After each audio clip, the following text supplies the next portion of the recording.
Some of the most difficult years that we'll experience may be those years immediately following the death of our spouse. Um, we are emotionally distraught, and we don't feel terribly competent to make decisions, particularly financial decisions, during those 6 months to even years after the death of our spouse. And that's why it's unfortunate that some of the decisions expire, or the opportunity to take advantage of some decisions expires. And so I just want to give you some exposure to some opportunities that you can take immediately following your spouse's death that may have some financial advantages to you. And so the first one would be to be certain that you satisfy any RMD that your spouse should have taken during the year of their death and maybe has not. To be certain that you complete that required minimum distribution, because there's no waiving of it in the year of their death. And so take it, be sure that you complete it. The penalties associated with not taking an RMD have gone down, but why pay any penalty at all?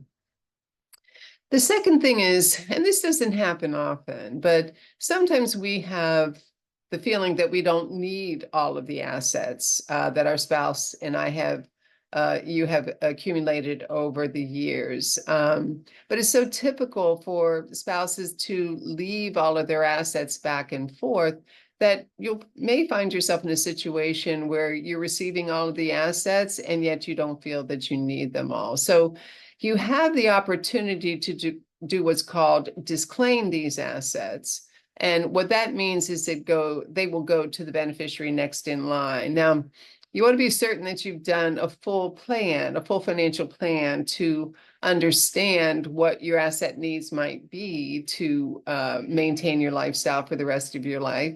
And that includes health care, which should also include long-term care in the final years of your life. But if you've done that calculation and you make the decision that the assets would be better received by the successor beneficiaries, you can disclaim those assets. And that should always be done in consultation with both an attorney and a financial advisor.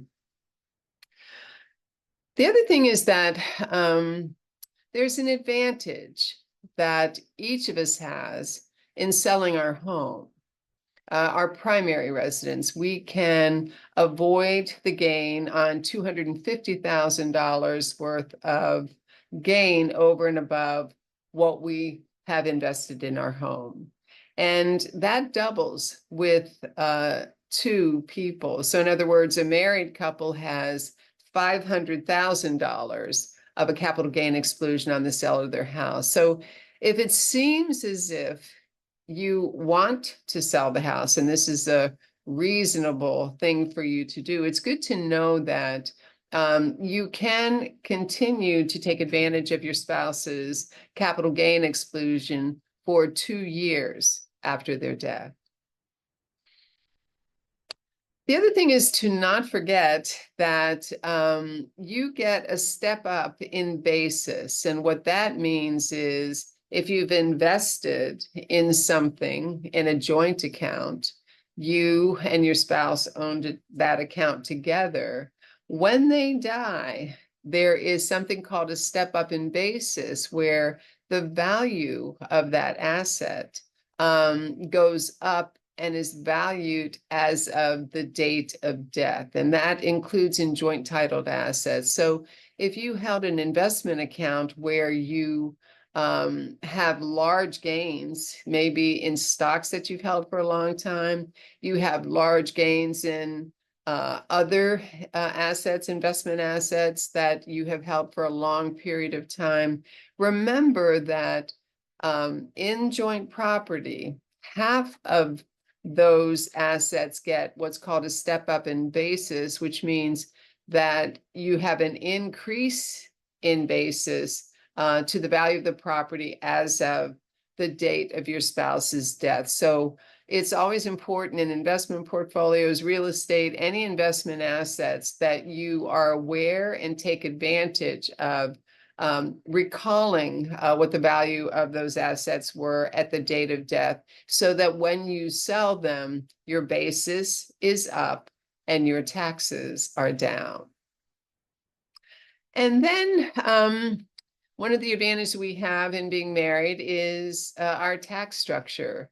Those folks who are married filing jointly typically pay a lower tax rate for income taxes than a single or an individual. And so the thing to know that if you were married filing joint, you can continue that advantageous tax rate for the year that your spouse died. And so if there's any income that makes sense for you to accelerate into that year, maybe taking a larger retirement plan distribution, take advantage of that married filing joint in the year of your spouse's death.